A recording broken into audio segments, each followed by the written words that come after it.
Avant tout, on est effectivement producteur de musique, donc on est producteur de données. C'est pas un joli mot comme ça quand on parle de musique, mais on produit des données. Et on produit aussi des métadonnées, mais on en reçoit beaucoup. Des données associées aux enregistrements et notamment à l'exploitation de ces enregistrements sur les services. Donc cette base BIP, euh, effectivement, je suis très fier aujourd'hui d'avoir une base qui regroupe à la fois des données sur le physique, mais aussi sur le digital. Donc je vais me concentrer sur le digital. Et on va parler de streaming. Et aujourd'hui, c'est vrai qu'elles sont, je pense, incontournables pour nous parce que quand on parle de streaming et de digital dans son ensemble, c'est vraiment l'articulation de trois écosystèmes que sont à la fois les industries culturelles, les producteurs que nous sommes sur une partie de la chaîne de valeur, les réseaux et les services, donc l'informatique vraiment, et nos partenaires commerciaux et des services comme Deezer notamment. Aujourd'hui, on exploite 2 millions de titres. Enfin, je vais le dire autrement. Il y a 2 millions d'enregistrements Sony Music qui sont actifs chaque mois sur les services de streaming. Chaque écoute est rémunérée. On rémunère nos artistes.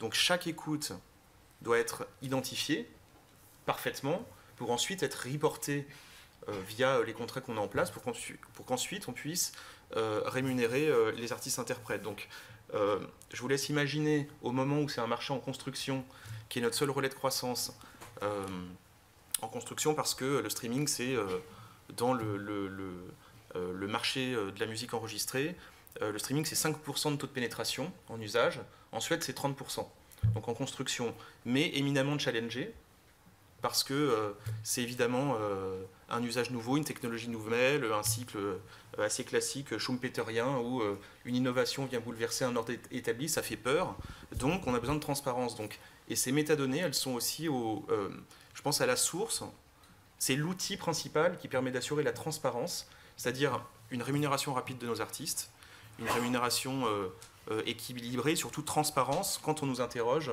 sur le partage de la valeur en aval, entre notamment un artiste et son producteur. Après, d'ailleurs l'actualité, on parlait tout à l'heure de volume de titres présents sur les plateformes de streaming, on parlait de 30 millions de titres.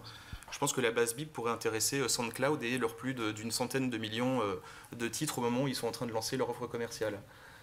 C'est vraiment ces volumes qui parlent quand même et la metadata est vraiment au centre de tout ça. Après, donc ça, je parlais vraiment de métadonnées juridiques. L'autre angle dont je voulais parler sont les métadonnées effectivement, de contenu. Alors, je pense que c'est assez flexible.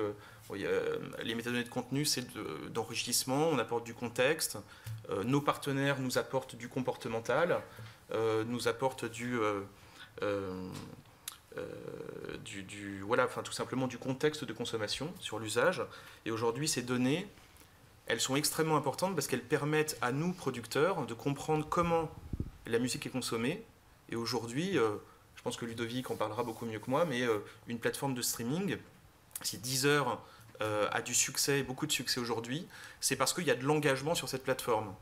Et l'engagement, c'est un utilisateur qui reste, qui est content, qui a un produit qui correspond à ses attentes et qui est capable de naviguer de titre en titre et qui lui permet de rester sur le service. Donc ces données, elles sont très importantes pour les plateformes, à un bout du chaîne de valeur, et pour les producteurs aussi, parce que sur ces 2 millions de titres, on a des répertoires, il y a la longue traîne, effectivement, sur la vasteté du répertoire de Sony, il y a ce qu'on appelle le frontline, les nouveautés, qui sont un faible nombre de titres est très consommé, mais il y a aussi le 1,8 million de titres restants du catalogue, et ces métadonnées permettent à la fois à certains artistes d'être rémunérés sur de la musique qui était plus consommée auparavant, mais elle permet aussi à cette musique de ressurgir.